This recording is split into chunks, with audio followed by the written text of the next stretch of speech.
ప్రార్థన చేసి సాక్షి దేవుడికి స్తోత్రం. హల్లెలూయా.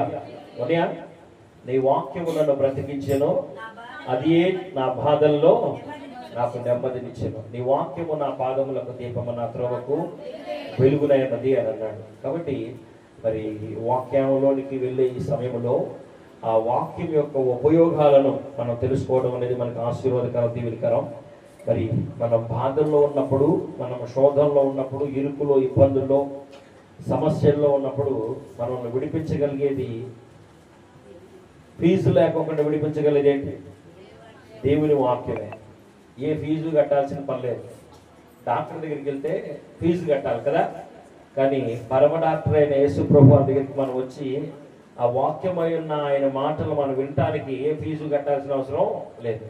ఏం కావాలయ్యా అంటే శ్రద్ధ కావాలా, వినగలిగే చెవి కావాలా, గ్రహించగలిగే మనసు కావాలా. కాబట్టి వాక్యంలోనికి వెళ్దాం. నేటి దిన సందేశముగా రాజుల గ్రంథము, రెండవ రాజుల గ్రంథము 6వ అధ్యాయము, రెండవ రాజుల గ్రంథము 6వ అధ్యాయము, అధ్యాయము 6 వచన భాగం మొదటి నుంచి చదువుకుందాం. అంతటా ప్రవక్తల శిష్యులు ఎలీషా యొద్దకు వచ్చి, ఇదిగో నీ యొద్ద మాకున్న స్థలము ఇరుకుగానున్నది, నీ సెలవైతే మేము యోర్దాను నదికి పోయి తలోక మ్రాను అచ్చటి నుండి తెచ్చేదమని, మరి ఒక చోట నివాసము కట్టుకుందుమని మనవి చేయగా, అతడు వెల్లుడని ప్రత్యుత్తరం ఇచ్చెను. ఒకడు, దయచేసి నీ దాసులమైన మాతో కూడా నీవు రావాలనని కోరగా, అతడు నేను వచ్చేదనని చెప్పి వారితో కూడా పోయెను. వారు యూదానుకు వచ్చి మ్రానులు నరుకుచుండగా, ఒకడు దూలము నరుకుచుండగా గొడ్డలి ఊడి నీటిలో పడిపోగా, వాడు, అయ్యో నా ఏలినవాడా, అది అరువు తెచ్చినదని త్వరపెట్టెను గనుక ఆ దైవజనుడు అది ఎక్కడ పడినదని అడిగెను. వాడు అతనికి ఆ స్థలమును చూపించగా, అతని కొమ్మ ఒకటి నరికి నీళ్ళలో వేయగా గొడ్డలి తేలెను. అతడు దాన్ని పట్టుకునమని చెప్పగా, వాడు తన చేయి చాపి దానిని పట్టుకునేను. చిన్న ప్రార్థన చేసుకుందాం. మహాపరిశుద్ధుడు అయిన తండ్రి, ప్రేమ నమ్మకం కలిగిన శ్రేమ గొప్ప తండ్రి, నీ వందనాలు ప్రభా.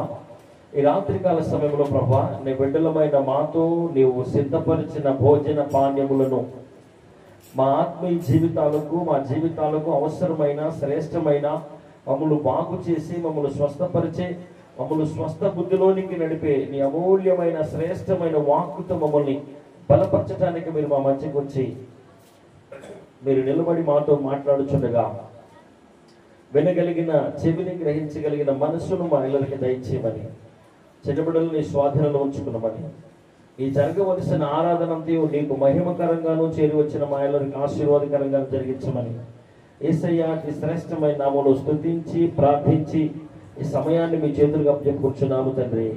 ఆమేన్, ఆమేన్. చప్పట్లు కూడా దేవుని పడదాం. హల్లెలూయా, హల్లెలూయా.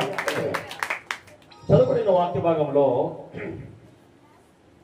ఒక విశ్వాసి జీవితంలో ఉండవలసిన విధానాన్ని జ్ఞాపకం చేస్తున్నాడు. ఆ విశ్వాసి ఎదుగుదల, ఆత్మీయ ఎదుగుదలను జ్ఞాపకం చేస్తున్నాడు.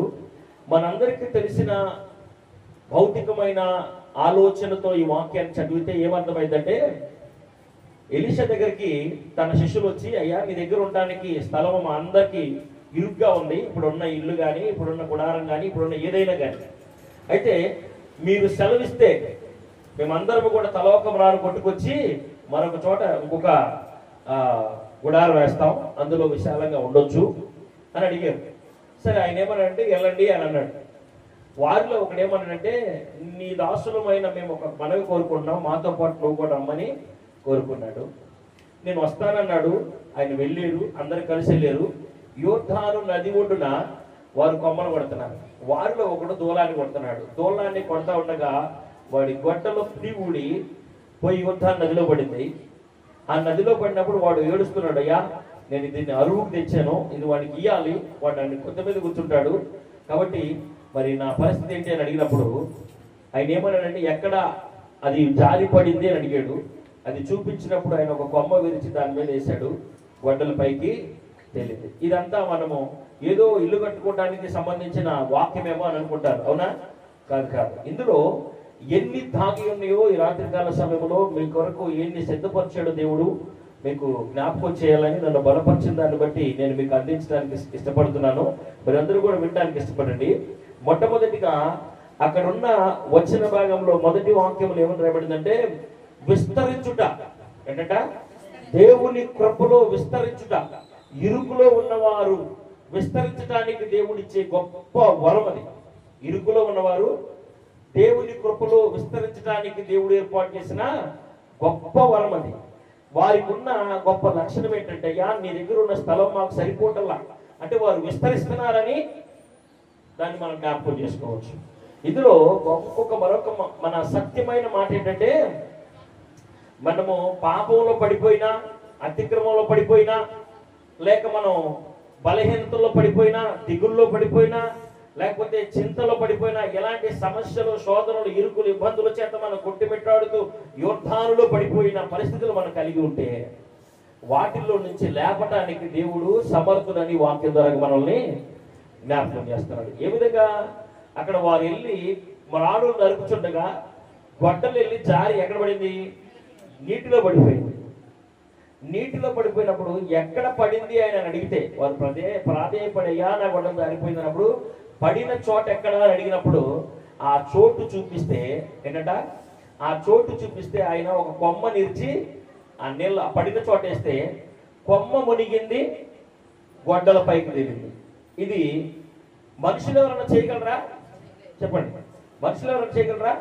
ఇది దేనికి సాదృశ్యంగా కనబడతా ఉందంటే, నీ జీవితం పడిపోయిన స్థితిలో ఉంటే, మనుషులు ఎవరు లేపలేని స్థితిలో ఉంటే, నువ్వు మరుగులు పడిపోయిన స్థితిలో ఉంటే, నువ్వు నీ అతిక్రమణ ద్వారాగా నీ పాపం ద్వారాగా చచ్చిన స్థితిలో ఉంటే, లేదా నువ్వు భయంకరమైన బలహీనతల చేత, శోధనల చేత, ఇరుకు చేత, ఇబ్బంది చేత, కుటుంబ సమస్యల చేత ఇక నాకు విముక్తి లేదు, ఇక నేనేమైపోతాను అనే ఒక ఆందోళనలో ఉంటే, ఇక నా జీవితం అయిపోయింది అనబడుతున్న ఆ నీళ్ళల్లో పడిపోయి అది నాకు దొరకదు అనబడిపోయిన ఆ స్థితిలోనికి వెళ్ళిపోయాడు. నదిలో పడింది. ఎక్కడ పడింది అది? ఏదో చిన్న కాళ్ళ వల్ల ఎదగడానికి ఒక నదిలో, యోర్ధాను నదిలో ప్రవహించే నదిలో పడిపోయిన గొడ్డలి కొమ్మ వేస్తే ఏమైంది? పైకి తేలింది. కాబట్టి ఇక్కడ ఈ కొమ్మ వేయబడే విధానాన్ని మనం దేవుని వాక్యంలో మనం చోట జ్ఞాపకం చేసుకుంటే, ఇశ్రాయేలీయులు కానాను యాత్ర చేస్తున్న ఆ సందర్భంలో వారు ఒక స్థలములో ఆగవలసి వచ్చింది, ప్రయాణం ఆగిపోవాల్సి వచ్చింది. ఆ రాత్రికి అక్కడ బస తీరాల్సి వచ్చిన అవసరం వచ్చింది.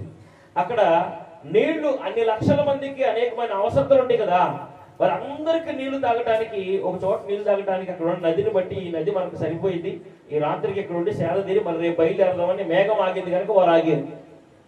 వారిలో త్వరగా వెళ్ళి కొంతమంది ఆ నీటిని వాడుకుందామని వెళ్ళి అడుగు ముందుకేసి వాటిని తాకి చూడగా ఏమైనాయి? చేదుగా ఉన్నాయి. ఎలా ఉన్నాయి? చేదుగా ఉన్నాయి. వారు ఏమన్నారంటే, అయ్యా ఈ చేదు నీళ్లతో మేము ఇప్పుడు ఆహారం ఎలా వండుకునేమి, ఈ చేదు నీళ్ళ మేము ఏ విధంగా వాడుకునేమి అని అక్కడున్న నాయకుడిగా ఉన్న, దేవునికి ప్రతినిధిగా ఉన్న మోషే మీద సనిగేరు. మోషే దేవుని దగ్గరికి వెళ్ళి, అయ్యా మీరు చేదైన నీరు ఇక్కడ ఉంది, మేము ఏం చేయాలని సలుగుతున్నారు ప్రభా, ఏం చేయమంటావు అంటే దేవుడు అన్నాడు, ఒక కొమ్మ నిరిసి ఆ నీటిలో వేయమన్నాడు. ఒక కొమ్మ నిరిసి ఆ నీటిలో వేసినప్పుడు ఆ నీళ్ళేమని మధురంగా మారిపోయినాయి. ఈ రాత్రికాల సమయంలో చేదైన అనుభవం నీలో ఉంటే, చేదైన ఏరు నీలో ఉంటే, చేదైన స్థితిలో నీవు ఉంటే, నీవు ఎవరికి తీపినిచ్చి, ఎవరికి క్షేమాన్నిచ్చి, ఎవరిని దీవించి, ఎవరిని క్షేమాభివృద్ధికరంగా చూడాలని ఎవరి విషయంలో నువ్వు బాధ్యత కలిగి ఉన్న వారికి ఏమి చేయలేని పరిస్థితుల్లో నీవు ఉంటే, ప్రభువు ఏమన్నాడంటే, ఇక నీ జీవితం లేదు అని అనుకున్న ఆ స్థితిలో నుంచి నిన్ను ఎవరు ఊహించని స్థితిలోనికి నేను తీసుకురావాలనుకున్నాడు. చప్పట్లు కూడా జలమైపడతాం. హల్లెలూయా, హల్లెలూయా. ఈ అనుభవాన్ని ప్రభు మనకు జ్ఞాపకం చేస్తున్నాడు. ఈ అనుభవాన్ని ప్రవక్తల శిష్యులే వాళ్ళు. ఎవరంటారు? ప్రవక్తల శిష్యులే.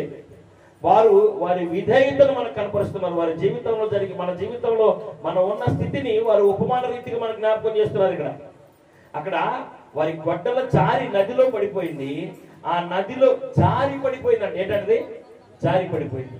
నీవు ఏ విషయంలో జారి పడిపోయావో ఆ విషయంలో నుంచి ప్రభు నీవు ఎందుకు పనికిరావు, ఇక ఆ గొడ్డలు పడవేసుకున్నవాడు ఏమన్నాడు, నేను అరువుకు తెచ్చానే ఏమన్నాడు, నేను అరువుకు తెచ్చాను, ఇక నేను వాడికి ఏ సమాధానం చెప్పాలని ఎలీషా దగ్గర గోజాడుతున్నాడు. అయ్యా నేను అరువుకు తెచ్చానయ్యా అని.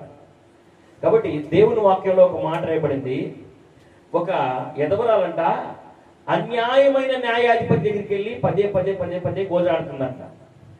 వాడు ఒక రోజు ఆలోచన చేశాడంట, నేనే అన్యాయస్తుడిని, ఏంటంట నేనే అన్యాయస్తుడిని, నా దగ్గరికి వచ్చి పత్తాకలు అడుగుతుంది నా నవ్వుకున్నాడంట. అలా కొంతకాలం గడిచిపోయినాక నవ్వుకునే వాడికి ఇసుకొచ్చేసిందంట. ఏమొచ్చింది, ఇసుకొచ్చిందంట. బాబు ఏమి ఈ విధంగా నన్ను టార్చర్ పెట్టేస్తుంది, అసలు ఆ పని ఏంటో చూడండి రానంట. నాకు ఏం కావాలో ఆ పని చేసి పెట్టానండి. నాకు అక్కడున్న మరి తన పని వారికి చెప్పాడంట. న్యాయం తీర్చేశాడు. కాబట్టి దేవుడు ఏమన్నాడంటే, అన్యాయమైన న్యాయాధిపతి మాటి మాటికి విసిగించడం వలన ఏం చేశాడు, న్యాయం చేశాడు కదా. నేను ఎవరిని, న్యాయము కలిగిన న్యాయాధిపతిని, న్యాయానికి కర్తను నేను. కాబట్టి నా యొద్దకు వచ్చు వారిని నేను ఎన్నడూ కూడా త్రోసివేయను. నీవు నా యొద్దకు వస్తే నువ్వు ఏ స్థితిలో ఉన్నా, నీ జీవితము మరుగైపోయినా, నీ జీవితంలో ఇక నాకు క్షేమము లేదు, సంతోషము లేదు, సమాధానము లేదు అనే స్థితిలో నువ్వు దిగజారిపోయినా, ఆ స్థితిలో నుంచి నిలబెట్టగలిగిన వాడు యేసయ్య మాత్రమే. ఏంటంట, అద్భుతం చేయగలిగిన వాడు యేసయ్య మాత్రమే. మనకి ఏం కావాలంటే విశ్వాసం కావాలా, నమ్మకం కావాలా, దేవుని సన్నిధిలో నమ్రత కావాలా. అదేవిధంగా ఆ అనుభవాన్ని వారు మనకు జ్ఞాపకం చేస్తున్నారు. ఈ రాత్రి కాల సమయంలో అలాంటి అనుభవంలో ఉంటే నీకు కూడా దేవుడు చెప్పే మాట ఏంటంటే, నీవు జారిపోయిన స్థితిలో ఉంటే, దిగజారిపోయిన స్థితిలో ఉంటే, ఆర్థికంగా అయినా ఆత్మీయంగా అయినా ఆరోగ్యపరంగా అయినా ఏ స్థితిలో నీవు దిగజారిపోయావో, ఏంటంట ఏ స్థితిలో నీవు దిగజారిపోయావో ఆ స్థితిని ఇక్కడ ఎలీషా దగ్గరికి వచ్చి వారు అడిగినప్పుడు ఎలీషా ఏమన్నాడంటే, ఎక్కడ జారిపోయింది అని అడిగాడు. చెప్పండి, ఏమన్నాడు చెప్పాలి, నాకు అర్థమవుతుందేమో, మీకు అందరికి అర్థమవుతుందా? ఎక్కడ జారిపోయింది నీ గొడ్లని అడుగుతున్నాడు. ఈ రాత్రి కాల సమయంలో నీవు ఎక్కడ జారిపోయావో ఎవరికి చెప్పాలా? యేసయ్యకి చెప్పాలా. అద్భుతంగా నీ జీవితాన్ని వెలిగించగలిగినోడికి, అద్భుతంగా నిన్ను బాగు చేయగలిగినోడికి, అద్భుతంగా నిన్ను పరిమళ వాసనగా మార్చగలిగినోడికి, అద్భుతంగా నిన్ను దీవించి ఆశీర్వాదకరంగా అనేకులకు మాదిరికరంగా చేయగలిగిన వానికి చెప్పాలా, ప్రభు నేను ఇక్కడ జారిపోయానయ్యా అని, నేను ఇక్కడ జారిపోయానయ్యా, ఆర్థికంగా జారిపోయానయ్యా, ఆత్మీయంగా జారిపోయానయ్యా, అయ్యా నేను శారీరకంగా జారిపోయానయ్యా, అయ్యా నేను మానసికంగా జారిపోయానయ్యా, అయ్యా ఆరోగ్యపరంగా నేను జారిపోయానయ్యా. ఏ స్థితిలో నీవు జారిపోయావో ఆ స్థితిని దేవుని సన్నిధిలో మొరపెట్టమని దేవుడు సెలవిస్తున్నాడు. మాట ఇచ్చువాడు ఆయన, మాట తప్పేవాడు కానే కాడు. నీవు నేను ఏమి కోరుకోవాలంటే, ప్రభు సన్నిధిలోకి వచ్చి మనం ఇక్కడ నేర్చుకోవాల్సిన అంశం ఏంటంటే, దేవుని సన్నిధిలో మనం నిలబడి, అయ్యా నేను పలానా చోట జారిపోయా, నేను ఆర్థికంగా దిగజారిపోయా, నేను అప్పుల్లో కూలిపోయా, లేకపోతే నేను ఆరోగ్యపరంగా జారిపోయా, ఆత్మ సంబంధంగా జారిపోయా, అనేకులు నన్ను నిందించే విధంగా నేను జారిపోయా, అనేకులు ఎదుట నేను తలెత్తుకోలేని విధంగా నేను జారిపోయా ప్రభువా, అయ్యా నేను ఈ విధంగా జారిపోయి నలుగురిలో తిరగలేని పరిస్థితిలో నేను ఉన్నాను ప్రభు అని. ఏ విషయంలో నువ్వు జారిపోయావో ఆ విషయాన్ని దేవుని సన్నిధిలో నువ్వేం చేయాలా చెప్పాలి. చెప్పండి, దేవుని సన్నిధిలో మొరపెట్టేవారిగా ఉండాలి, దేవుని సన్నిధిలో మొరపెట్టేవారిగా ఉండాలి. మనకి ఈ అంశంలో ఆ శిష్యుల ద్వారాగా, ఆ యజమానుల ద్వారాగా మనం నేర్చుకోవాల్సింది, నీవు ఏ విషయంలో జారిపోయావో దేవుడికి చెప్తే దేవుడు నీకు చెప్తాడు అన్నాడు.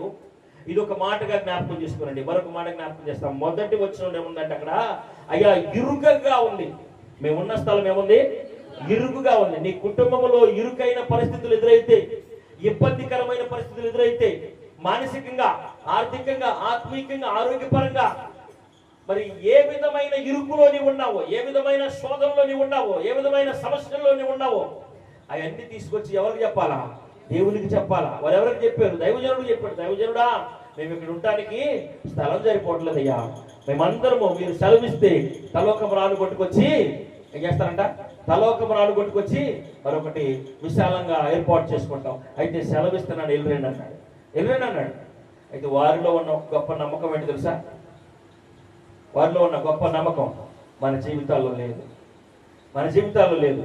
వాక్యాన్ని చెప్పేటప్పుడు, వాక్యం వినేటప్పుడు దాన్ని మన జీవితాలకు అనువాదం చేసుకోవాలి. పెద్దలకి వారు ఏమయ్యారంట? పెద్దలకు విధేయులై ఉన్నారు. వారి పైన పెద్దలకు విధేయులై ఉన్నారు. తల్లిదండ్రులకి మనం ఇంట్లో నుంచి ఏదైనా పని మీద బయలుదేరుతున్నప్పుడు, మన ఇంట్లో ఇద్దరు తల్లిదండ్రులు ఉన్నారు, వారికి మనం ఏం చెప్పాలా? అమ్మ నేను పలానా పని మీద వెళ్ళొస్తా, వెళ్ళమంటావా? చెప్పండి, వెళ్ళమంటావా? అడిగే స్థితిలో ఉండాలి. పెళ్ళైన వాళ్ళు ఎవరు అడగాల? భర్తను అడగాల. భర్త లేకపోతే ఎవరు అడగాల? అత్తమామని అడగాల. ఇది దేవుని నియమం. ఇది దేవుని నియమం. విశ్వాసులకు దేవుడు అనుగ్రహించిన నియమం.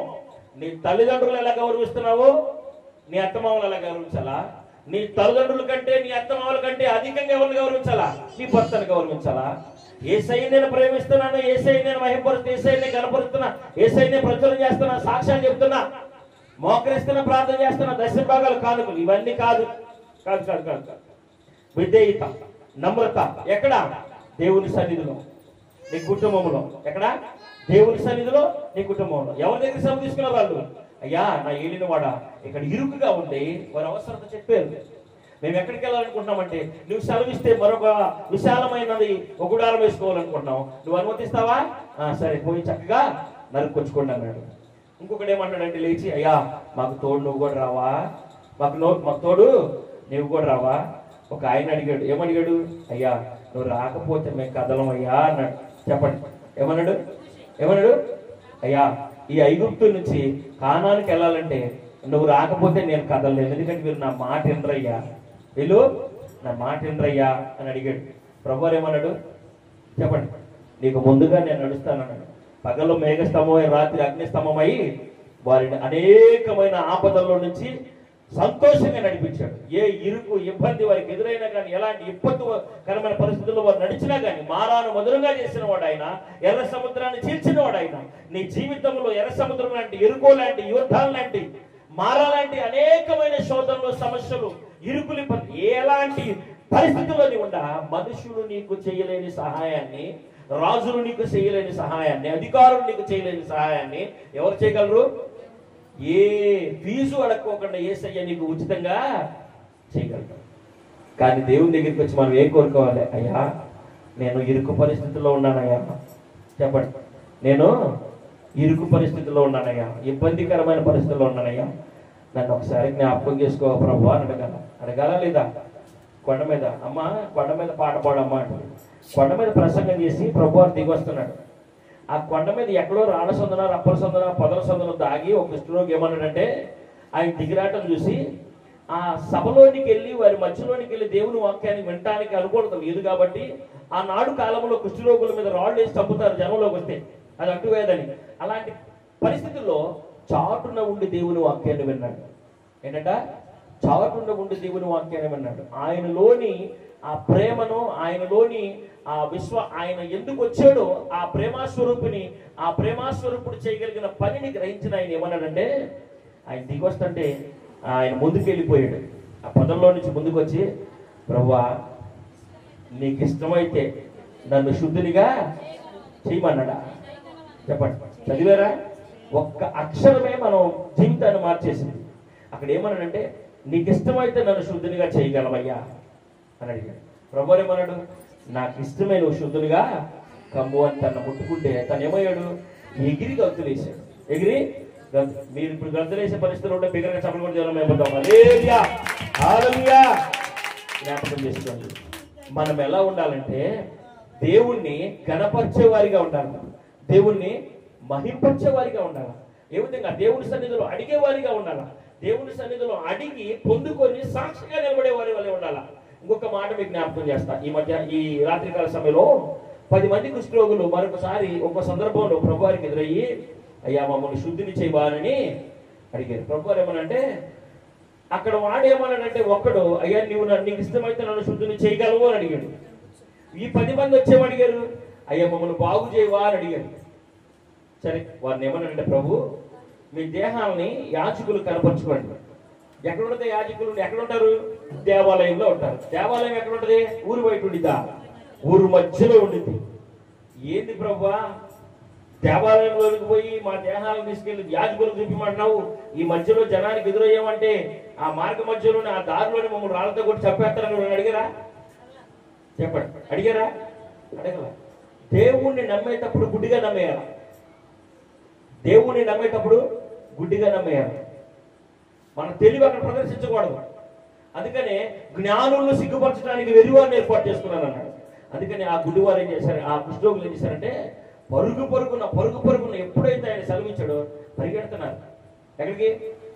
యాజకుల దగ్గరికి.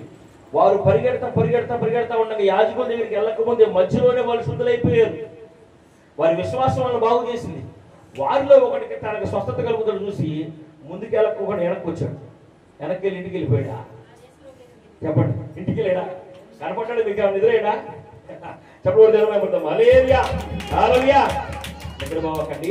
వాడు పరుగున ప్రభు అయిన యేసువారి దగ్గరికి వచ్చి, అయ్యా, సర్వోన్నతుడు అయిన దేవుని కుమారుడికి మహిమ కలుగుడు గాక, దేవుని మహిమపరిచి కనపరిచాడు. నీవు నన్ను శుద్ధిని చేసావు అని చెప్పి ఎంతో కృతజ్ఞతగా ఆయన సన్నిధిలో ఆయన్ని అనేకులు ఎదుట కనపరిచాడు. ఆ సందర్భంలో ప్రభు ఒక మాట అడిగాడు. ఏమన్నాడంటే, అయ్యా, మీరు 10 మంది బయలుదేరారు కదా ఇక్కడ నా దగ్గర నుంచి, 10 మందికి నేను చెప్పాను కదా, 10 మంది శుద్ధులు కాలేదా అని అడిగాడు. 10 మంది శుద్ధులయ్యారా లేదా? 10 మంది శుద్ధులయ్యారు. కృతజ్ఞతగా ఎవరు వచ్చారు? చెప్పండి, ఒక్కడే వచ్చాడు. కృతజ్ఞత కలిగి ఉండాలి మన జీవితంలో. ఎవరికి? దేవునికి.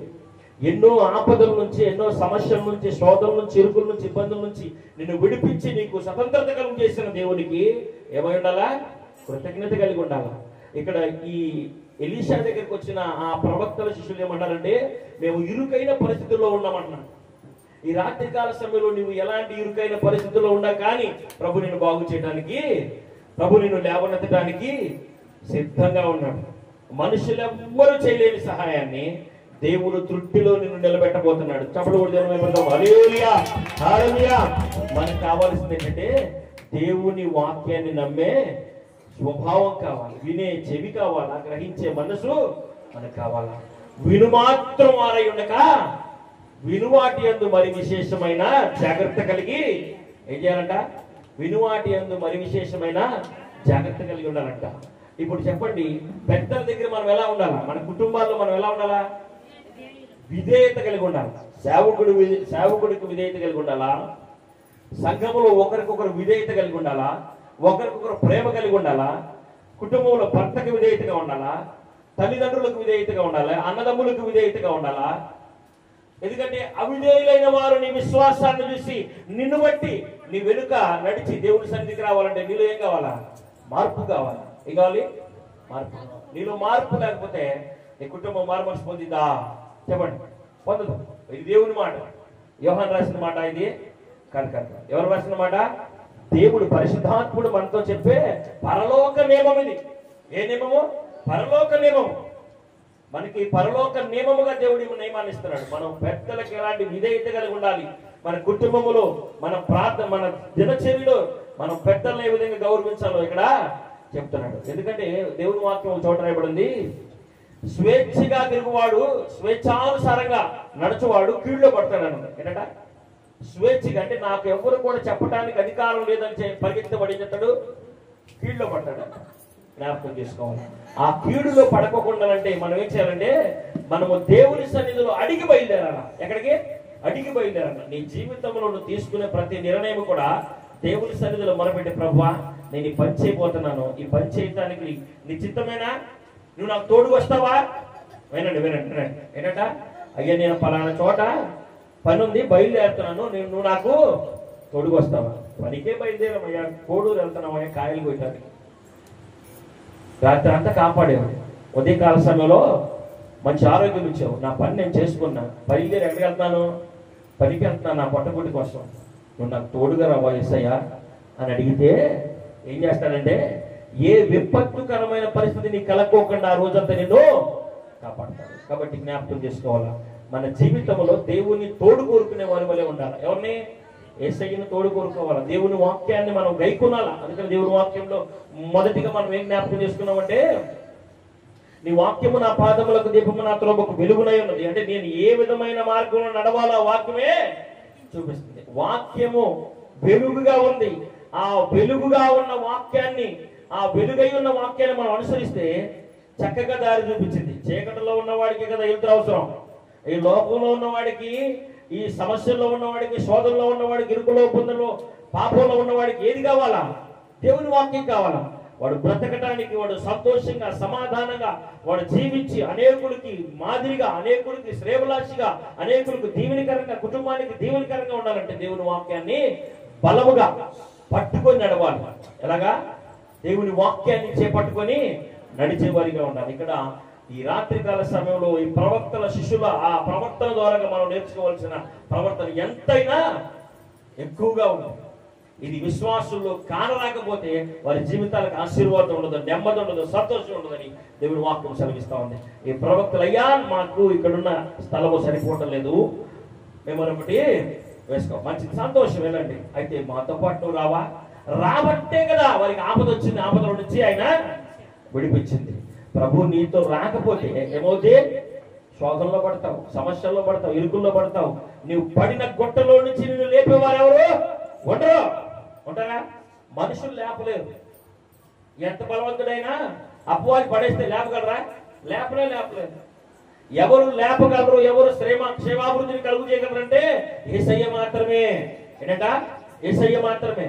అంతటి పెద్ద పేతురయ్యను ఎవరు అడిగాడు? పేతురు, యేసయ్యా నీటి మీద నడుస్తానయ్యా, నీకు లేక అన్నాడు. సరే నడవరా బాబు అని అన్నాడు. ఆయన విశ్వాసం ఉంటే నడువు అన్నాడు. నడిచాడు. 4 అడుగులు వేసాడు. ఏం చేశాడు? 4 అడుగులు వేసాడు. 5వ అడుగుకి ఏం చేశాడు? వెనక తిరిగి చూశాడు. ఒరే బాబు, మీరందరూ నాతో పాటలే కదా, మీరందరూ ఎక్కడ ఉన్నారు? దోన్లో ఉన్నారు.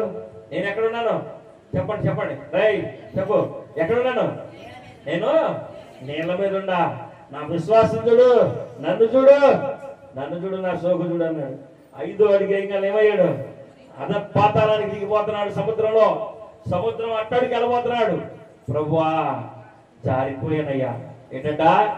చెప్పండి కూడా జనపడతాం. హల్లెలూయా. అయ్యా నేను నీటిలో జారిపోతున్నానయ్యా, అయ్యా నేను ఈ సముద్రంలో జారిపోతున్నానయ్యా, అయ్యా నేను ఈ సముద్రంలో జారిపోతున్నా, నన్ను కాపాడవా ప్రభువా అన్నాడు. దేవుడు విడిచిపెట్టాడా? చెప్పడా? దేవుడు విడిచిపెట్టాడా? విడిచిపెట్టేవాడు ఆయన కాదు. ఆయన సన్నిధిలో మొరపెడితే ఆయన కేకేసి ప్రభువా నీ శరణు దోచున్నానయ్యా, నన్ను విడిపించయ్యా అంటే ఆయన వదిలిపెట్టేవాడు కాదు. కరుణా సంపన్నుడు అంట ఆయన పేరు. ఏంటంట? కరుణా సంపన్నుడు, జాలి కలిగిన దేవుడు, దయ కలిగిన దేవుడు, కృప కలిగిన దేవుడు అని రాయబడుతుంది. ఒకసారి 1 పేతురు రాసిన పత్రిక 5వ అధ్యాయం 5వ వచన భాగం చదువుకుందాం. 1 పేతురు రాసిన పత్రిక 5వ అధ్యాయం 5వ వచన భాగం 6వ వచన భాగం రెండు చదువుకుందాం. నాశనకరమగు కుండల నుండి మోసకరమగు యువి నుండి, నాశనకరమగు కుండల నుండి మోసకరమగు యువి నుండి, నాశనలపై కేవెనునా విచాసి పగమును తొలగించే యేసుకి కొరకై నిలచే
యేసు కోసం జీవిస్తే ఏంటంట? వినారా పాట? లేదా ఏంటంట? ఎలా నా చింతలు ఏమైపోతాయంట? బాహురముగా మాయమైపోతాయంట. కాబట్టి యేసుతో జీవించాలా. యేసుతో జీవించే వారికి ఏముండాలి తెలుసా? చదవండి, 1 పేతురు రాసిన పత్రిక 5:5 చదవండి. చిన్నలారా, అబ్బో రైట్, చిన్నలారా ఇల్లేనా? చెప్పండి, చిన్నలంటే ఇల్లేనా? మీరు అందరా ఇల్లేనా? కాదు కాదు కాదు. ఇక్కడ ఉన్న వారందరితో మాట్లాడే మాట ఏంటంటే, విశ్వాసంతో చెప్పే మాట ఏంటంటే, వృద్ధాప్యంలో ఉన్న విశ్వాస అయినప్పటికీ చిన్నలారా, ఏమంట? చిన్నలారా, చదవమ్మా. చిన్నలారా, మీరు పెద్దలకు లోబడి ఉండుడి. మీరందరూ ఎదుటివాని ఎడల దీన మనస్సు అను వస్త్రమును ధరించుకొని, మీరు ఎదుటివాని ఎడల దీన మనస్సు అను వస్త్రమును ధరించుకొని, కాదు కాదు కాదు కాదు, నాకు ఒక అలవాటు ఏంటంటే తగ్గేదే లేదంట. చెప్పండి, అసలు తగ్గేదే లేదు. నేను ఎందుకు తగ్గాల? నేనేమన్నా మోచేతి నీళ్ళు తాగుతున్నానా? నేను తగ్గడానికి? తగ్గనంటారు. నువ్వు తగ్గకపోతే ఎవరికి నష్టం? దేవుని సన్నిధిలో ఏం చేయాలా? ప్రతి మోకాలు వంగాల. దేవుని సన్నిధిలో వినయము కావాలా, విధేయత కావాలా. దేవుని సన్నిధిలో అంటు పనికిరాదు. పనికొచ్చిదా? అంటు అసలు పనికిరాదు. అంటుంటే దీవెన ఉండదు. అస్సలే ఉండదు. గర్వం ఉంటే అసలు దీవెనే ఉండదు.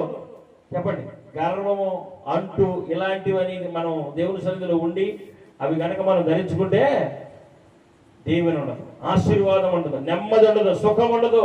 రాబో దినాల్లో అనేక మంది శ్రమలు ఎదుర్కోవాలా. ఈ దీన మనసుని వస్త్రాన్ని నువ్వు అలంకరణగా ధరించుకోకపోతే రాబో దినాల్లో ఏం ఎదుర్కోవాలా? సుఖాన్నేనా కష్టాన్నా? చెప్పండి, కష్టాన్ని ఎదుర్కొంటాం. దీన మనసు అని వస్త్రమును ధరించుకుంటే నీ తల్లిదండ్రులకు లేకుండా దీవించబడతామంటారు. మన తల్లిదండ్రులు ఎవరు? అబ్రహాము, ఇస్సాకులు. చెప్పండి, తల్లిదండ్రులు ఎవరు? అబ్రహాము, ఇస్సాకులకు లాగా నీవు దీవించబడతావు. అబ్రహాము, ఇస్సాకులకు చేసిన ప్రమాణము దేవుడు తప్పాడా? తరతరాలు జ్ఞాపకం చేసుకున్నాడు. ఎన్ని తరాల వరకు? 1000 తరాలకు, నేటి తరం వరకు కూడా జ్ఞాపకం చేసుకుంటున్నాడు. రాబో తరాల వరకు కూడా, భూమి ఉన్నంత వరకు కూడా అబ్రహాముకు చేసిన వాగ్దానాన్ని, ఇశ్రాయేలుతో చేసిన వాగ్దానాన్ని దేవుడు మర్చిపోవాలి. నీతో కూడా అలాంటి వాగ్దానం చేస్తున్నాడు ప్రభువారు. ఎప్పుడు? నీకు దీన మనసు అను వస్త్రం ఉంటే.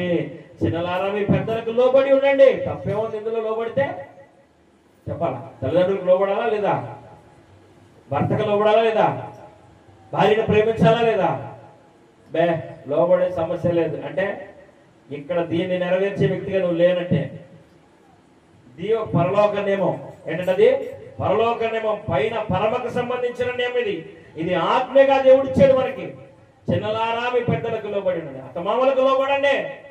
మాదిరిగా ఉండండి. వాళ్ళు కూడా ఎమ్మడబడి దేవుడు సర్ది కొడతారంటే. మాదిరి లేకపోతే మనం ఎవరు నడిపించగలం? నడిపించలేము. చదవడమ్మా. చిన్నలారా, పెద్దలకు లోబడి ఉండండి. మీరందరూ ఏంటంట? ఎదుటివాని ఎడల దీన మనస్సుని వస్త్రం ధరించుకోండి. మా మొఖం చూస్తే పలావుడేసి ఉడికినట్టు ఉడిదంటే కుదరదు. ఉడిదా? చెప్పాలా? కొంతమంది మొహం చూస్తే ఉడికింది, పలావుడేసి ఉడికినట్టు ఉడిదంట. అట్లా ఉండకూడదు. మనం ఎదుటివాని ఎడలలో ఉంటారంటే దీన మనస్సుని వస్త్రము ధరించుకొని ఉండాలా. దైవజనుడికి లోబడాలా, దేవుని వాక్యానికి లోబడాలా. నీ ఎదుటనున్నా నీకు బుద్ధి చెప్పి, మంచి చెప్పి, నిన్ను మంచి మార్గంలో నడిపించి, నీకు ఆశీర్వాదకరమైన, దీవెనకరమైన బోధన చేసి, నిన్ను దీవెనకరమైన వ్యక్తిగా మార్చడానికి ఆయన పడే ప్రయాసాలు జ్ఞాపకం చేసుకొని ఆయనకే నువ్వు లోపడకపోతే చెప్పాలా? దేవునికి లోబడినట్టేనా? కనపడిన వాళ్ళకే లోబడకపోతే కనపడిన వాళ్ళకి ఏమో లోబడినట్టు కాదు కదా. కాబట్టి జ్ఞాపకం చేసుకోండి. ఆ శిష్యులు ఏం చేశారంటే, ఆ దైవజనుడి దగ్గరికి వెళ్ళి, అయ్యా మేము ఇక్కడికి వెళ్తున్నాము, వెళ్ళమంటావా లేదా? మేము పలానా చోటకి వెళ్తున్నాం, బయలుదేరాము, వెళ్ళమంటావా లేదా? సెలవు తీసుకోవాలి. దేవుని సన్నిధిలో నువ్వు వేసే ప్రతి అడుగు అది దేవునికి ఇష్టమా కాదా అని దేవుని సన్నిధిలో మొర్రపెట్టే వ్యక్తిగా మనం ఉండాలి. అప్పుడు మనకు దీవెన. అప్పుడు ఏం చేస్తాడంటే దేవుడు అక్కడ ఆయన ఏం చెప్తున్నాడు? మరొకటి, చెయ్యా మేము వెళ్తున్నాము, వెళ్ళమన్నావు కాబట్టి నువ్వు మాతో రా. ఆయన రావటం వల్ల ఏం జరిగింది? వారు పడిన గుట్టలో నుంచి ఆయన లేపాడు. ఏ గొడ్డలైతే పడింది, గొడ్డలు కాదు అది, ఏంటది? గొడ్ల కాదు కాదు, నా జీవితం. నేను ఎక్కడ జారిపోయాను? యుద్ధాల్లో జారిపోయానయ్యా. ఎక్కడ? యుద్ధాల్లో జారిపోయానయ్యా. అయ్యా నేను అరువుకు తీసుకొచ్చానయ్యా గొడ్ల అన్నాడు. ఎక్కడైతే ఏంటంట లోకంలో జారిపోయా, ఎక్కడైతే ఆ జారిపోయావో, ఏ గర్వంతో అయితే జారిపోయావో, ఏ అధికారానికి అయితే లోపలికి జారిపోయావో, అది ఎవరికి చెప్పాలా? ఏమన్నాడు? ఎక్కడ జారిపోయిందయ్యా అని అడిగాడు. తీసుకెళ్ళి ఇక్కడ జారిపోయిందయ్యా అని చూపించాడు. ఇక్కడ జారిపోయిందని చూపించాడు. చూపించాడా? ఆయన ఏం చేశాడు? కొమ్మ ఎరగ తీసేసాడు. కొమ్మ దేనికి సాదృశ్యం చెప్పండి? కొమ్మ సిలువుకు సాదృశ్యం. సిలువుకు సాదృశ్యం. ఆ సిలువ వేయబడిన యేసయ్య ఏ స్థితిలో నువ్వు జారిపోయినా తన రక్తముతో నిన్ను కడిగి పవిత్రపరిచి నిన్ను శుద్ధినిగా చేసి నిన్ను ఏ విధమైన స్థితిలో ఉంచాలనుకున్నాడంటే పరిమళ వాసనగా ఉంచాలనుకుంటున్నాడు. అనేకులకు నువ్వు పరిమళ వాసన వెదజల్లే వ్యక్తిగా, అనేకులు నిన్ను ఆకర్షించే విధంగా, అనేకులు నిన్ను గురించి చెప్పుకునే విధంగా నిన్ను మార్చాలనుకుంటున్నాడు. నేను ఇంకొక మాట చెప్తాను ఈ సమయంలో. ఒక స్త్రీ, ఒక పట్టబడిన స్త్రీ దేవుని సన్నిధికి వెళ్ళి, ఈ 3 విషయాలు గుర్తుపెట్టుకోండి. ఒక స్త్రీ, పట్టబడిన స్త్రీ దేవుని సన్నిధికి లేవడికి ఏం చేసింది? కన్నీరు కార్చి ఆయన పాదాలు కడిగింది. తల వెంట్రుకలతో ఆయన కాళ్ళు తుడిచింది. ఆమె అచ్చా జటామాంసి అనబడిన అత్తరు గుడ్డి పగలగొట్టి ఆయన పాదాల మీద పోసింది. ఆనాటి కాలంలో కట్నాలుగా విలువ కలిగింది ఏదన్నా ఉంటే వాళ్ళ ఇంటి ఏంటంటే ఎండి బంగారములతో సమానమైంది అత్తరు అని రాయబడింది. అలాంటి విలువైన అత్తరం తీసుకెళ్ళి ఆయన పాదాల మీద పోస్తుంది. ఇప్పుడు నీ జీవితంలో విలువైంది అంటే తెలుసా? చెప్పండి. హృదయం. 10 ఎకరాల పొలం కాదు, వినండి. 10 సెవరులు బంగారం కాదు, వింటారా కదా? మీ జీవితంలో విలువైంది 10 ఎకరాల పొలం కాదు, 10 సెవరులు బంగారం. 10 కోట్లు బ్యాంక్ బ్యాలెన్స్ కాదు. నీ జీవితంలో నీకంటూ విలువైంది, శ్రేష్టమైంది అని ఉంటే అది నీ హృదయం మాత్రమే. ఈ హృదయాన్ని దేవుని సన్నిధిలోకి వెళ్ళి దేవుని పాదాల మీద పగలగొట్టి ఆయన పాదాలు పరిమళ వాసన వచ్చే విధంగా మార్చారు. అందుకనే ఆమె చేతిలో ఉన్న కొండేమైంది? పగిలిపోయింది. ఏం పగలాలంటే వస్త్రాలు దించుకోవకండ్రా బాబు, వస్త్రాలు దించుకుంటే ఏమైంది?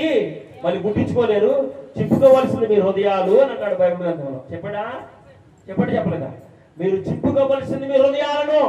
దేవుని సన్నిధిలోకి వచ్చి మీ హృదయాన్ని చింపుకొని దేవుని సన్నిధిలో మొరపెడితే ఏ స్థితిలో జారిపోయినా, నాకెవ్వరు లేరు నన్ను బాగు చేసేవారు, నేను లేవనెత్తేవారు, నాకు చెయ్యందించేవారు, ఈ దేన స్థితిలోనే నేను ఉండిపోతానేమో అనే ఆందోళనలో నీవు ఉంటే రాత్రికాల సమయంలో ఎక్కడుండి నీ వాక్కులు ఉన్నా నీతో దేవుడు చెప్పే మాట ఏంటంటే, నువ్వు ఏ స్థలం నుండి ఈ శబ్దం నీకు కనపడుతుందంటే, నీవు ఏ పరిస్థితుల్లో దిగజారిపోయావో, ఏ పరిస్థితుల్లో దేవునికి దూరమైపోయావో, నువ్వేం చేయాలంటే, అయ్యా నేను ఇక్కడ జారిపోయానయ్యా, నేను ఇక్కడ పడిపోయానయ్యా, నాకేమి లేదంటే లోపడే స్వభావం లేదయ్యా, నాకేమి లేదంటే నీ దగ్గరకు వచ్చి నేను అడగటానికి నేను సిగ్గుపడుతున్నానయ్యా, నీ సన్నిధిలో మోకరించి ప్రార్థన చేయడానికి నేను సిగ్గుపడుతున్నానయ్యా అని నువ్వు కుమ్మరించుకోవాలి.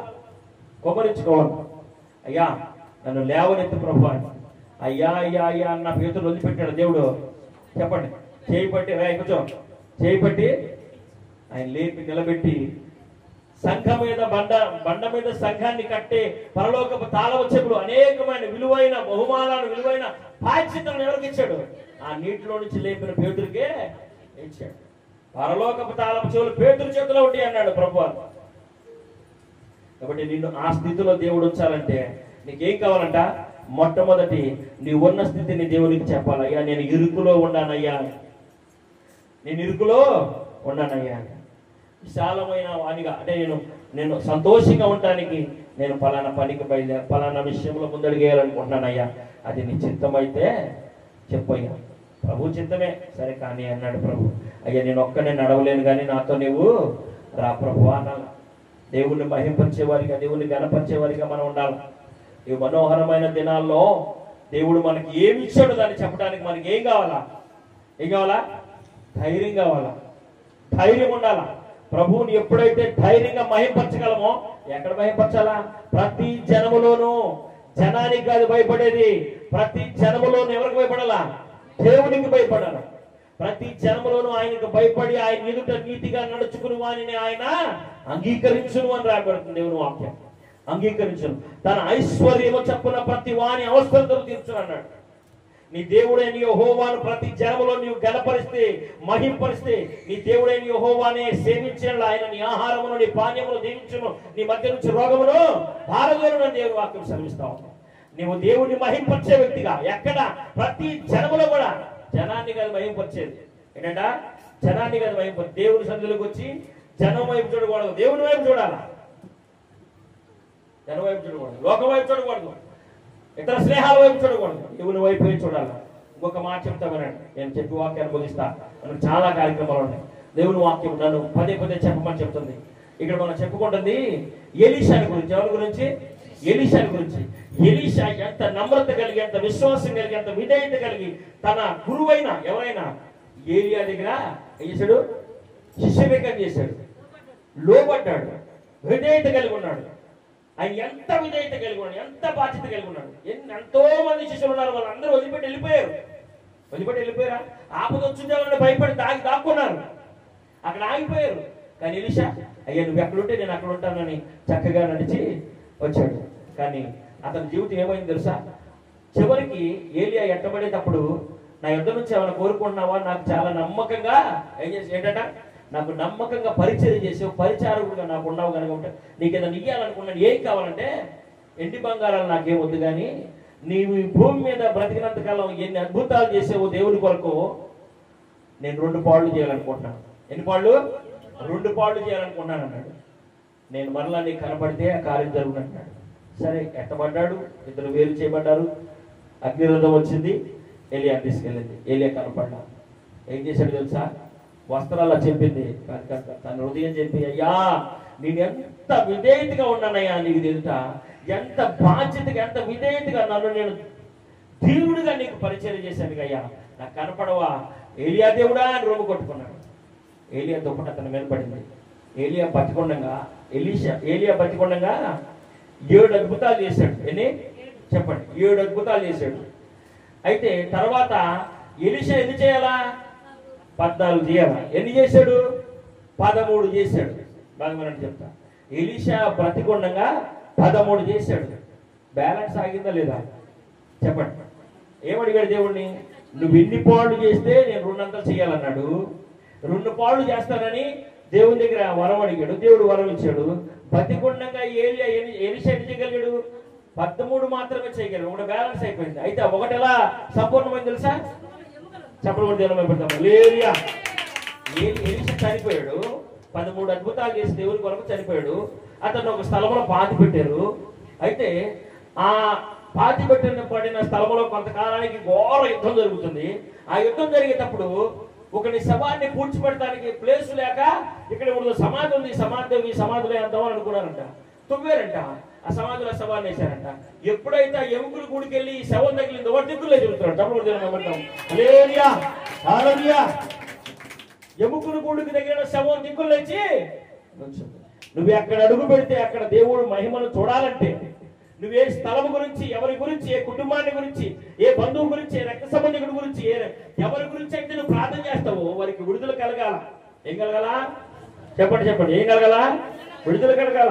వారికి విడుదల కలిగే, విడుదల కొరకు నువ్వు ప్రార్థన చేసినప్పుడు వారికి విడుదల కలిగే అంత విశ్వాసం నీ దగ్గర ఉండాలా, అంత విధేయత నీ దగ్గర ఉండాలా, అంత పరిశుద్ధత నీ దగ్గర ఉండాలి. ఒక గుడ్డోడు ఇంకో గుడ్డోడు దారి చూపిస్తాడా? చెప్పాలి, చూపిస్తాడా? చూపిలేదు. ఎలీషా గుడ్డివాడు కాదు, గుడ్డివారైన అనేకులకి కళ్ళు కలిగిన వాడు. అవునా? నువ్వు ఎలీషా లేకున్నావా లేదా? ఎలీషా దగ్గర ఉన్న శిష్యులు లేకున్నావా లేదా? ఈ రాత్రి కాల సమయంలో ప్రభువు నిన్ను హెచ్చరిస్తా ఉన్నాడు. నువ్వు దేవుని మహిమ కొరకు బ్రతకాలా, దేవుని కొరకు బ్రతకాలా. ఎలీషా శిష్యులు ఏం చేస్తారు తెలుసా? అయ్యా మేము బయలుదేరి పలానా పని మీద వెళ్దాం అనుకున్నాం, నీ చిత్తం అయితే చెప్పు అయ్యా. వెళ్ళండి అయ్యా. అయ్యా మేము వెళ్తాం కానీ మాతో పాటు నువ్వు కూడా రావా? ధైర్యంగా ఉంటది. సరే వస్తాను. అక్కడ ఎదురైన అనేక సమస్యలు నువ్వు దేవుణ్ణి అడిగి నువ్వు బయలుదేరితే, ఏ పనికి బయలుదేరినా, ఏ స్థలంకి వెళ్ళినా కానీ నువ్వు త్రొట్టిల్లకోకుండా, నీ కారు జారకోకుండా, నువ్వే శోధనలో, ఇరుకుల్లో, ఇబ్బందుల్లో పడుకోకుండా, అపవాది నీకు ఎలాంటి విపత్తుకరమైన పరిస్థితులు కలుగు చేయకుండా కాపాడగలిగిన వాడు ఎవరు? యేసయ్యే. నీ చుట్టూ ఆయన దూతల సమూహంగా వస్తాడు. ప్రభు నేను బయలుదేరుతున్నాను, నువ్వు నాకు తోడు. మోషే అడిగాడు, అయ్యా నేను వెళ్ళలేనయ్యా, నేను నడవలేనయ్యా, నేను నాకు తోడు రాయ్యా. వచ్చాడా? పగలు మేఘస్తంభమై రాత్రి అగ్నిస్తంభమై మోషేకి తోడుగా ఉండి ప్రభు నడిపించాడు. ఒకసారి వాక్యాన్ని చదువుకొని చిన్న వాక్యాన్ని ముగిస్తాను. యెహోషువ గ్రంథంలో 3వ అధ్యాయంలో ఏమాటది చదవగలరా? ఈ రాత్రి మిమ్మల్ని మీరు పరిశుద్ధపరచుకోండి. ఎందుకు రేపు మీరు మహా అద్భుతాన్ని చూడాలి అంటే, రేపు మిమ్మల్ని ఎదుట దేవుడు గొప్ప కార్యం చేయాలంటే ఏంటంట? మన చదవమ్మా. మరియు యెహోషువ రేపు యెహోవా మీ మధ్య అద్భుత కార్యము చేయను గనుక మిమ్మల్ని మీరు ఈ రాత్రి పరిశుద్ధపరచుకోనండి. చాలు.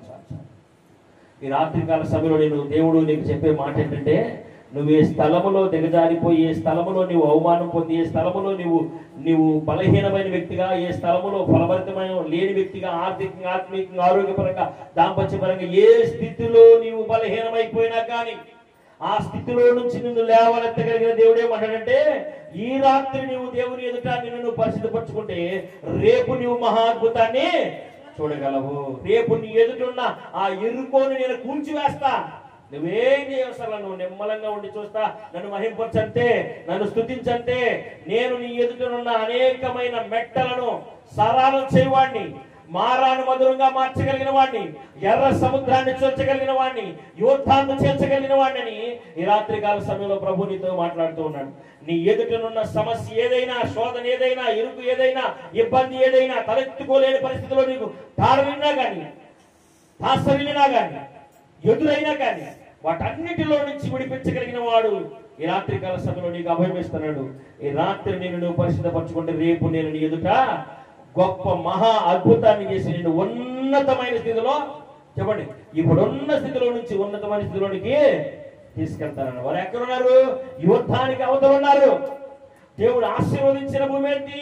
యుద్ధానికి యువతల భూమి. అందుకని యుద్ధానికి అవతల ఉన్న మిమ్మల్ని, యువతలకి దేవుడు అబ్రహాము ఇస్సాకులతో ప్రమాణం చేసిన పాలు తేనెలు ప్రవహించు ప్రాంతంలో మిమ్మల్ని అడుగుపెట్టడానికి మిమ్మల్ని నడిపిస్తా. ఆ ఆరిన నేలగా యుద్ధాన్ని చేయగలను. ఎప్పుడు చెప్పండి, మిమ్మల్ని మీరు పరిశుద్ధపరచుకున్నాడు. పరిమళ వాసనగా మీరుండాలా. మీ హృదయాలు దేవుని సన్నిధిలో పగలగొట్టి, ప్రభువా నా హృదయాన్ని శుద్ధి చేయి, ప్రభువా నా హృదయాన్ని బాగు చేయి ప్రభు అని అడగాల. ఆయన అంటున్నాడు, ఎక్కడ మీ గొడ్డల జారింది? ఆయన ఏమని ప్రార్థన చేశాడు? అయ్యా గొడ్డలు అరువుకు తెచ్చుకున్నానయ్యా, వాడిని నూరుకోడయ్యా, ఆ గొడ్డలు నాకు కావాలయ్యా. ఎక్కడ జారిపోయిందో చూపించు, ఎక్కడ జారిపోయింది చెప్పు. మౌనంగా దేవుని సన్నిధిలో ఉంటే ఏ కార్యం ఆయన చేయడు. మీరండి చేస్తారా? చేయడు. దేవుని సన్నిధిలో మోకరించాలా. మోకరించి నీ భవిష్యత్తు కోసం ప్రార్థన చేయాలా. అయ్యా నా భవిష్యత్తులో నేను ఏమై ఉన్నానో నాకు నువ్వు చూపించు, నాకు నువ్వు అనుగ్రహించు. నేను ఇప్పుడున్న స్థితిలో నుంచి ఉన్నతమైన స్థితిలోనికి నేను వెళ్ళాలంటే ఏం చేయాలి ప్రభువా? నాకు నేర్పయ్యా. ఇప్పుడు ఉన్న స్థితిలో నుంచి ఉన్నతమైన స్థితిలోనికి నువ్వు వెళ్ళాలంటే నువ్వేం విడిచిపెట్టాలంటే ఇప్పుడు ఉన్న స్థితిని విడిచిపెట్టాలి. చెప్పండి. ఇప్పుడు మీరు ఉన్న స్థితిని విడిచిపెట్టాలి. దేవుని సన్నిధిలో దేన మనసు కావాలా, దయగలిగిన మనసు కావాలా. దేవుణ్ణి మహింపరిస్తే ఎలా మహింపరచాలా చెప్పండి. అంటుగా మహింపరిస్తే దేవుడు కూడా చెప్పాలా. అంటుగా మహింపరిస్తే దేవుడు ఊరుకోడు. నేను కాదు, ఎవరు? దేవుడు చూస్తున్నాడు. ఏ సన్నిధిలో ఉన్నా నువ్వు? దేవుని సన్నిధిలో ఉన్నావు. నువ్వు ఏమని ప్రార్థన చేయాలా? అయ్యా నేను కానుకలు ఇచ్చాను, దశంభాగాలు ఇచ్చాను, నేను ఉపవాసం ఉంటున్నాను. ఎవరు చేశారు చెప్పండి? ఎవరు చేశారు? శంకర్ చేశాడా? పరిసేడు చేశాడా? పరిసేడు చేశాడు. అయ్యా తీరున్నయ్యా, నేను తీరున్నయ్యా, కృపతో జ్ఞాపకం చేసుకోయ్యా, అల్పున్నయ్యా, అభాగ్యున్నయ్యా, ఎన్నిక లేని వాడినయ్యా అని దేవుని సన్నిధిలోకి వచ్చి ఆ స్థితిలో మొరపెట్టాలా. అప్పుడు మనకు మారు మనసు. మళ్ళా చెప్పండి, ఎవరికి విధేయులై ఉండాలా? దేవునికి విధేయులై ఉండాలి. నువ్వు దేవునికి విధేయులయ్యి ఉండావో లేదో తెలుసుకోవాలంటే ముందు నీ ఎదుటిన్న వారికి నువ్వు విధేయులై ఉండాలి. దేవుని సన్నిధిలో విధేయత కలిగి ఉండాలా. సేవకుని దగ్గర విధేయత కలిగి ఉండాలా. భర్త దగ్గర విధేయత కలిగి ఉండాలా. తల్లిదండ్రుల దగ్గర విధేయత కలిగి ఉండాలా. అత్తమామ దగ్గర విధేయత కలిగి ఉండాలా. అప్పుడే నీ గురువు దగ్గర, ఉపాధ్యాయుడి దగ్గర విధేయత కలిగి ఉండాలి. ఆ విధంగా ఉంటే నీకు ఆశీర్వాదం. నీ ఉన్న స్థితిలో నుంచి ఉన్నతమైన స్థితిలోనికి దేవుడు నిన్ను తీసుకెళ్తాడు. గొప్ప విధేయత కలిగిన మహావీరుని మనం ఎరుగున్నాం. ఎవరైనా చెప్పండి. బైబిల్ గ్రంథంలో ఒక్కడే ఉన్నాడు విధేయత కలిగిన వాడు అని పేరు పొందినవాడు. ఎవరు చెప్పండి. ఇస్సాకు విధేయత కలిగి ఉన్నాడు. ఇస్సాకు విధేయత కలిగి ఉన్నాడు. అబ్రహాము నమ్మెను, అది అతనికి దేవుడు నీతిగా ఇచ్చాడు. ఇస్సాకు విధేయత కలిగి ఎక్కడ బావి తవ్వితే చెరలు గల ఓట్ల బండి అంట. ఎక్కడ నువ్వు అడుగు పెడితే దేవుడికి ఆశీర్వాదం ఇస్తాడు. ఎక్కడ విత్తనం వేస్తే విస్తారమైన పంటను నువ్వు వస్తావు. ఏ స్థితిలోనికి నువ్వు వెళ్ళాలనుకున్నావో ఆ స్థితిలో నుంచి ఉన్నతమైన స్థితిలోనికి దేవుడిని నడిపిస్తాడు. ఎప్పుడు దేవునికి విధేయత కలిగి ఉన్నప్పుడు. దేవుడి సన్నిధిలో విధేయత అనేది మనకి చాలా ఆశీర్వాదానికి కారణమైన మెట్టు. ఈ సమయంలో అయ్యా, ఈ రాత్రికాల సమయంలో వాక్యాన్ని ముగిస్తున్నాను. మూలవాక్యమైన ఏంటంట, మూలవాక్యాన్ని మీరు జ్ఞాపకం చేసుకోనండి. మూలవాక్యంలోనికి వెళ్ళే ముందు మనం ఒక చోట నుంచి సగంలో వచ్చేసాం, సగంలో చదివి వచ్చాం. ఇప్పుడు ఆ వచ్చిన కూడా పూర్తి చేయండి. పేతురు రాసిన మొదటి పత్రిక 5వ అధ్యాయం 6వ వచనం బాగా చదవండి. దేవుడు వినండి వినండి వినండి వినండి, వినపడుతుంది అందరికి. దేవుడు తగిన సమయమందు మిమ్మల్ని హెచ్చించినట్లు ఆయన బలిష్టమైన చేతి క్రింద దీన మనస్కులై ఉండండి. దీన మనసు ఎందుకు కావాలా చెప్పాలి? ఎందుకు కావాలా? మనం హెచ్చించబడాలంటే కావాలి. ఎక్కడ? ఆయన సన్నిధిలో మనకు దీన మనసు కావాలి. ఆయన బలిష్టమైన చేతి కింద మనం దీన మనసులై ఉంటే తగిన సమయమందు మనల్ని హెచ్చించి అనేకులకు మాదిరిగా వస్తాడు.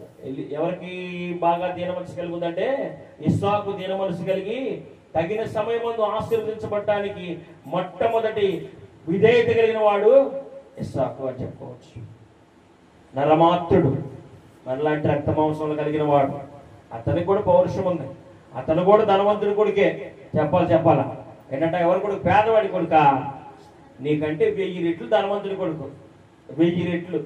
భూమి మీద దేవుడు మొట్టమొదట ఒక బాబు నువ్వు ఆశీర్వదించబడ్డావు పో అంది. ఎవరిని? అబ్రహాముని. దేవుడు ఆశీర్వదించిన అబ్రహాము కొడుకు, దేవుడు పిలిచిన అబ్రహాము కొడుకు ఎంత విధేయత కలిగి ఉన్నాడు, ఎంత విధేయత కలిగి ఉన్నాడు. దేవుడు మీ తల్లిదండ్రులు పిలిచాడు, మిమ్మల్ని పిలిచాడు. మీరు విధేయత కలిగి ఉంటే మీ భవిష్యత్తు ఆశీర్వాదకరంగా మారిపోయింది. దేవుని సన్నిధిలో వినయము, విధేయత, దేవుని మహింపరిచినప్పుడు పూర్ణ ఆత్మతో, పూర్ణ వివేకముతో, పూర్ణ శక్తితో దేవుని మహింపరచాలి. వాక్యం కావాలా? నేను నడిపించేది నీకు ఎన్నెముక లాంటిది ఏంటది? దేవుని వాక్యమే. మనిషి శరీరంలో ఎముక లేకపోతే కష్టం. ఇదిగో చూడండి, నా కాలు ఎదిగితే ఇంకా గట్టిగా నడవడానికి ముందుకు సాగలేకపోతున్నా. వాక్యం మనలో లేకపోతే సరిగ్గా నడవలేము. అర్థమవుతుందా? వాక్యాన్ని చదవండి, వాక్యానికి విధేయులు కండి. వాక్యం మిమ్మల్ని నడిపించింది, వాక్యం మిమ్మల్ని బ్రతికించింది, వాక్యం మిమ్మల్ని నిలబెట్టింది. ఉపవాస దినాలకి బలమైన ఆయుధం ఏంటి తెలుసా? దేవుని వాక్యమే. మీరు పొస్తులు పడుకోవడం కాదు దేవునికి ఇష్టం. చెప్పండి, మీరు పొస్తులు పడుకుంటే దేవునికి ఇష్టమా? కాదు. దేవుడు ఏమని సమాధానం ఇచ్చాడు అపవాదితో? చెప్పాలా? 40 రోజులు ఉన్నాను, నువ్వు నన్ను శోధించకూడదు వెళ్ళానడా? చెప్పాలా? దేవుడు మనుషుడు రొట్టె వలన మాత్రము కాదు కానీ దేవుడి నోట నుంచి ప్రతి మాట వలన జీవిస్తాడు. ఆ మాట ఎక్కడుంది? ఇప్పుడు నీకు కావలసినంత వండి సిద్ధపరుస్తుంది. ఏంటిది? దేవుని వాక్యం. ఈ వాక్యమే మనల్ని అపవాది శోధన నుంచి, ఇరుకుల నుంచి, ఇబ్బందుల నుంచి విడిపించగలిగేది. మనుషుడు రొట్టె వల్ల మాత్రం కాదు, ఈ వాక్యం వల్ల బ్రతుకుతాడు. ఈ వాక్యం వల్ల బ్రతుకుతాడు. ఈ వాక్యం వల్ల ఉండాలి. ఈ వాక్యానికి విధేయత కలిగి ఉండాలి. ఈ వాక్యం మనం నడిపించేది, బ్రతికించేది. ఇక్కడ మనం చదువుకున్న వాక్య భాగంలో ఎలీషా శిష్యులు ఏమన్నారంటే, అయ్యా మనం ఉన్న స్థలం ఇరుకుగా ఉంది, మేము ఒక ఇల్లు నియమించాలనుకుంటున్నాం, కాబట్టి మేము వెళ్ళి రాణులు కొట్టుకొస్తామయ్యా.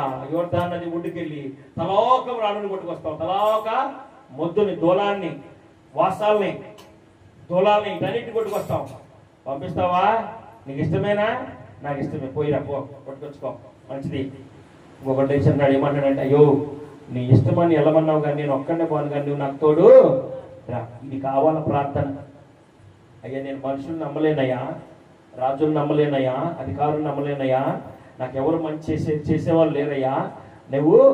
నాకు మంచి చేయగలిగిన వాడివి, నువ్వు నాకు క్షేమాన్ని ఇవ్వగలిగిన వాడివి, నువ్వు నాకు తోడుగా ఉంటే నేను ఎక్కడ కూడా జారిపడ్డాయ్యా.